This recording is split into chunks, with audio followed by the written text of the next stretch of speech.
Alors que les tensions latentes dans notre région ont éclaté en crise géopolitique majeure, le détroit d'Ormuz, ce goulet énergétique où transite près de 20% du pétrole mondial et 30% de notre gaz naturel liquéfié, le GNL, s'est soudainement retrouvé plongé dans l'incertitude la plus totale.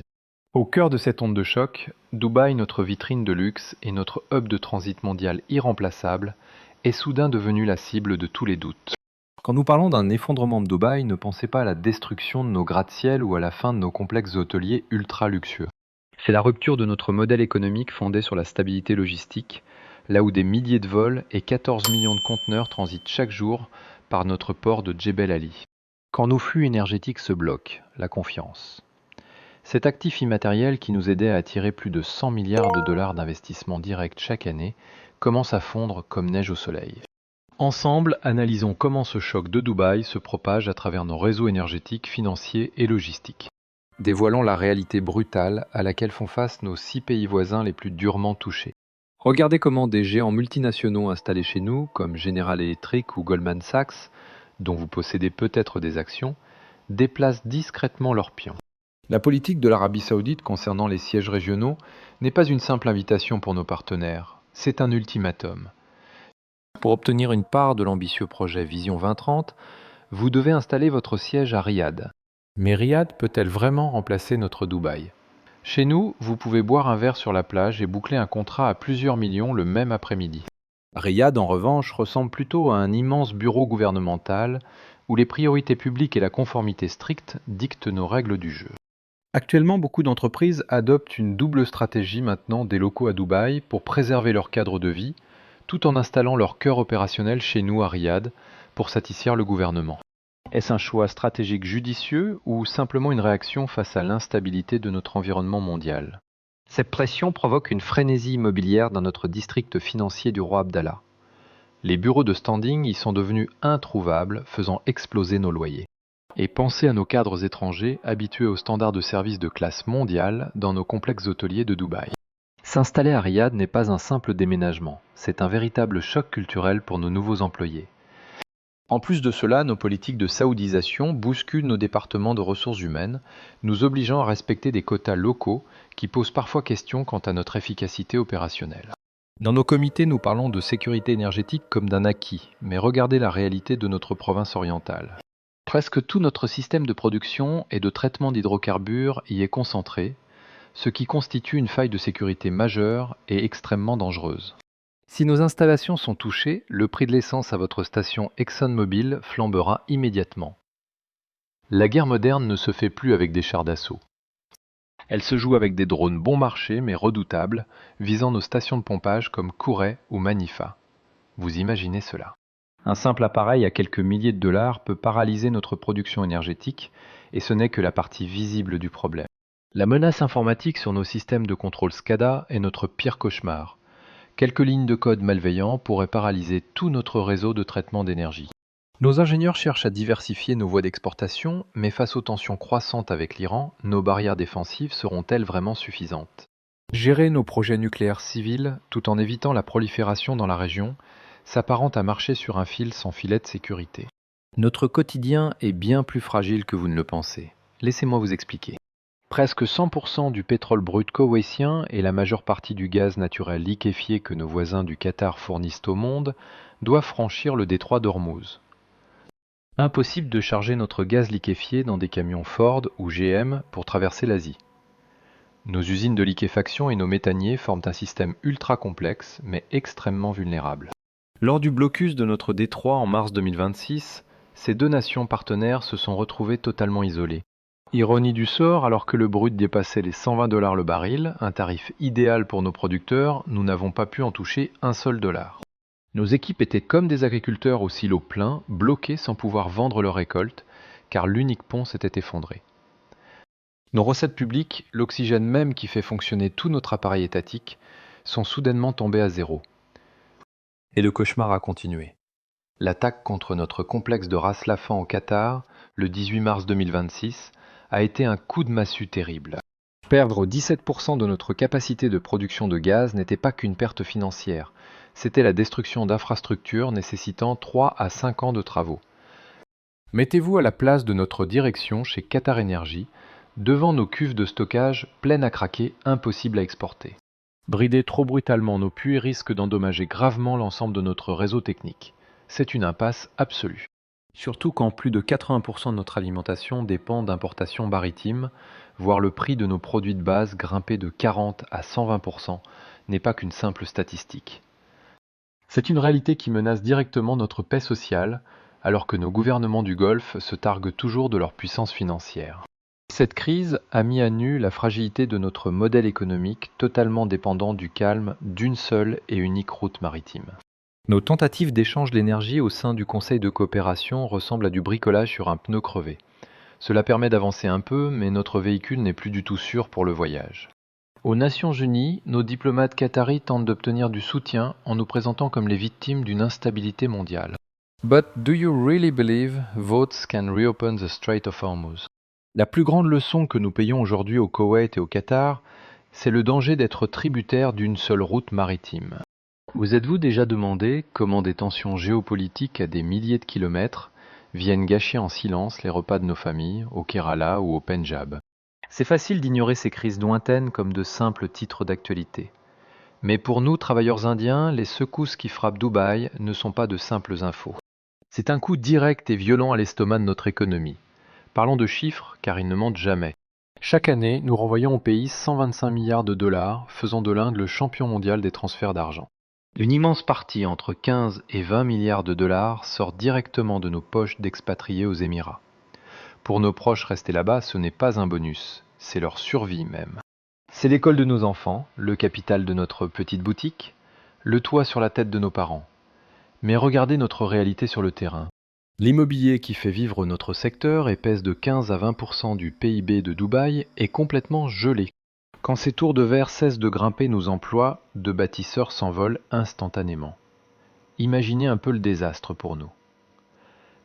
Des millions d'entre nous se retrouvent à l'aéroport valise à la main pour rentrer dans un pays saturé qui ne pourra jamais nous réintégrer. Sans l'argent que nous envoyons, ne soyez pas surpris de voir les commerces de nos villages sombrer dans un silence de mort sans aucun client. Notre pouvoir d'achat qui faisait vivre nos régions s'évapore sous nos yeux. Perdre nos revenus est une blessure profonde, mais la flambée du prix de l'énergie, c'est du sel qu'on y frotte chaque jour. Notre pays doit importer plus de 50% de son pétrole brut du Moyen-Orient. Nous regardons impuissants notre patrie s'asseoir sur un baril de poudre. Quand le détroit d'Ormuz, ce goulot par où passe 20% du pétrole mondial, est bloqué, pas besoin d'être économiste pour comprendre notre angoisse. À la pompe chez nous à Delhi, les prix du carburant ne grimpent pas seulement, ils s'apprêtent carrément à exploser. Tout ce que nous achetons subit la taxe Hormuz. Nos frais de transport et d'assurance ont bondi de 30 à 50% en quelques semaines. C'est l'exemple parfait de l'inflation par les coûts, celle qui est en train de dévorer toutes nos économies. Pendant ce temps, notre roupie s'effondre face au dollar. Les dirigeants de notre banque centrale jouent désormais avec le feu. Augmenter les taux et asphyxier nos entreprises déjà agonisantes, ou les baisser et voir notre monnaie nationale perdre toute valeur. Ce dilemme empêche nos dirigeants de dormir la nuit. À New Delhi, les politiciens tentent désespérément de changer les règles du jeu. Ils mendient du pétrole à la Russie ou aux États-Unis, cherchant à remplir nos 39 millions de barils de réserve. Notre survie même en dépend, et nous le savons bien. Mais soyons réalistes. Peuvent-ils agir assez vite pour sauver nos usines et garder la lumière allumée? Sûrement pas. Nos usines construites sur l'énergie bon marché font désormais face à un avenir sombre et hors de prix. C'est une dure leçon pour nous tous, du petit commerçant local au grand patron qui nous emploie. Ne jamais lier notre destin à la stabilité du Moyen-Orient. C'est presque ironique, non? Notre prospérité nationale se retrouve enchaînée aux caprices de quelques voies maritimes, au milieu d'un désert qui n'a jamais été stable. Quand nous voyons nos chaînes logistiques se briser ainsi, nous nous demandons combien d'autres nations partagent notre détresse sur ce fil, en faisant comme si l'économie qui nous fait vivre ne reposait pas sur du sable. Tout est si fragile ici, et le marché se charge de nous rappeler brutalement que rien n'est jamais garanti. Si vous avez séjourné dans nos hôtels de luxe à Dubaï, vous connaissez nos sourires, nous les employés philippins.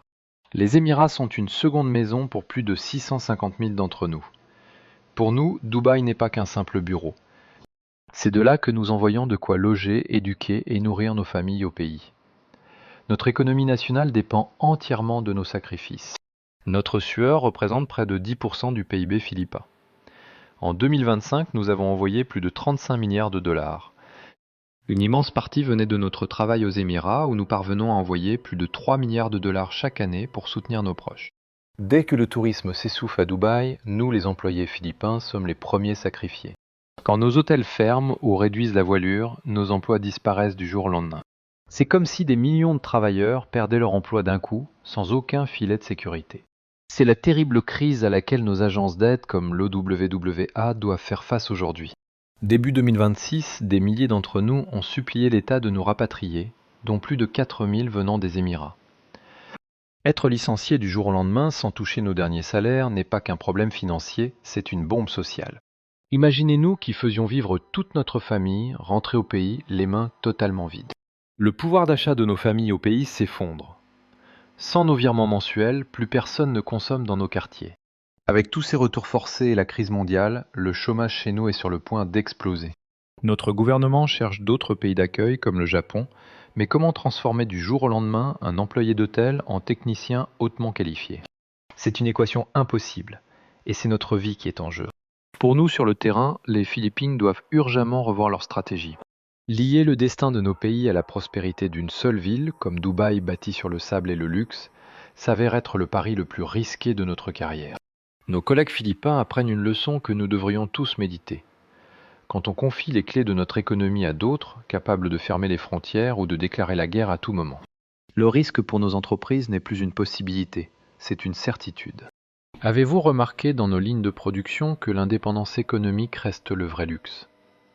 En voyant nos partenaires philippins, je me demande si nos usines ne dépendent pas trop de chaînes logistiques ultra fragiles, prêtes à s'effondrer au moindre choc. Pour nos entreprises britanniques, Dubaï n'est pas qu'une simple destination de vacances. C'est la plaque tournante vitale qui gère des milliers de nos vols. Quand British Airways ou Emirates annulent des milliers de vols par sécurité, nos flux tendus s'arrêtent net et toute notre chaîne d'approvisionnement au Royaume-Uni est paralysée.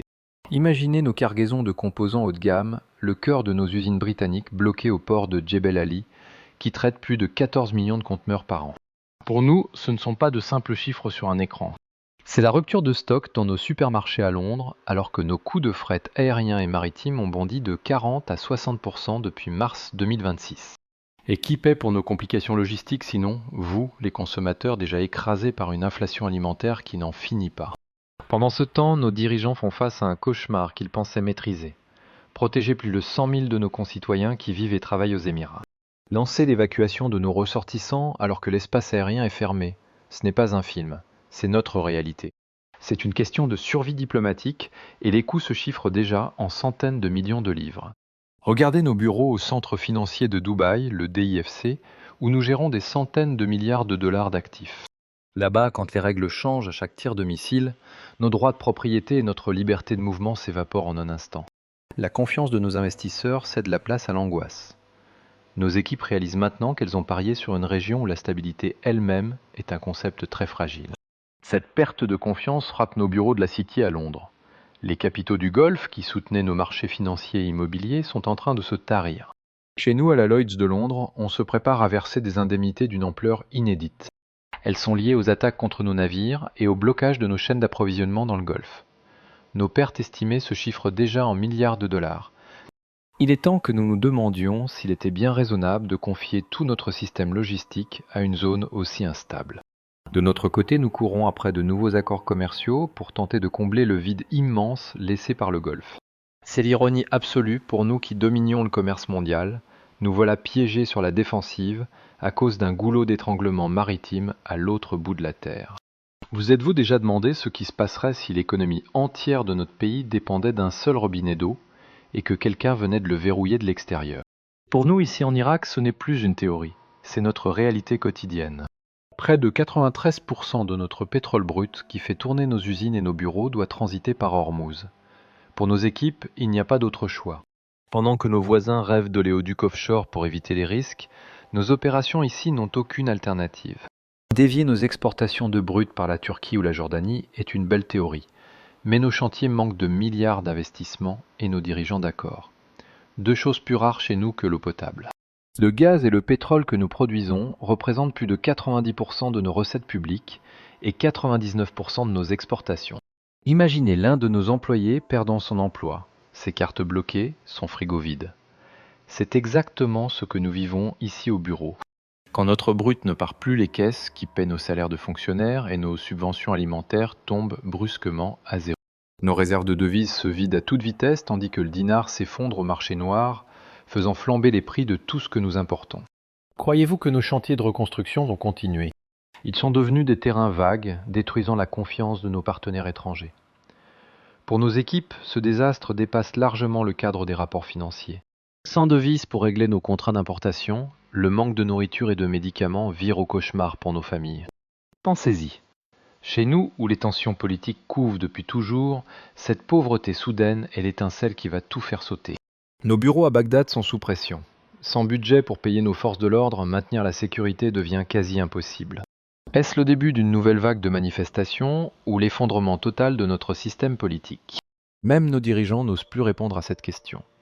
Notre pays possède d'immenses richesses naturelles, mais nous restons totalement impuissants face à un blocage maritime situé à l'autre bout de la région. Pour nos opérations, cette crise est la preuve flagrante de l'échec de notre dépendance totale au pétrole. Alors que nos clients se tournent vers d'autres énergies, nous restons piégés par le mirage de l'or noir et par les installations que nous avons construites il y a des décennies. En repensant aux événements depuis le début de 2026, nous ne pouvons plus nier la dure réalité. Concentrer tous nos risques logistiques est une erreur hors de prix. Ce qui se passe dans le Golfe n'est pas qu'un problème local. C'est un signal d'alarme pour nos activités, prouvant que notre modèle repose sur des points de pression ultra fragiles. Cette crise détruit nos illusions de stabilité. Un simple goulot d'étranglement à Hormuz ou un choc à Dubaï, et c'est toute notre chaîne mondiale qui s'effondre, comme des dominos. Si on refuse d'apprendre de nos erreurs passées sur la dépendance industrielle, d'après vous, où se situera le prochain blocage sur notre chaîne logistique capable de paralyser à nouveau l'économie? Sachez que nous basons nos analyses sur des enquêtes de terrain, des données chiffrées et des scénarios géopolitiques pour 2026. Ce sont nos propres observations pour vous donner du recul, sans constituer de conseils financiers d'aide à l'expatriation ou de critiques envers quiconque. Prenez le temps de faire vos propres recherches avant de vous décider. Si nos explications de l'intérieur vous semblent utiles, soutenez-nous. Aimez, partagez la vidéo et abonnez-vous pour ne rater aucun de nos futurs rapports.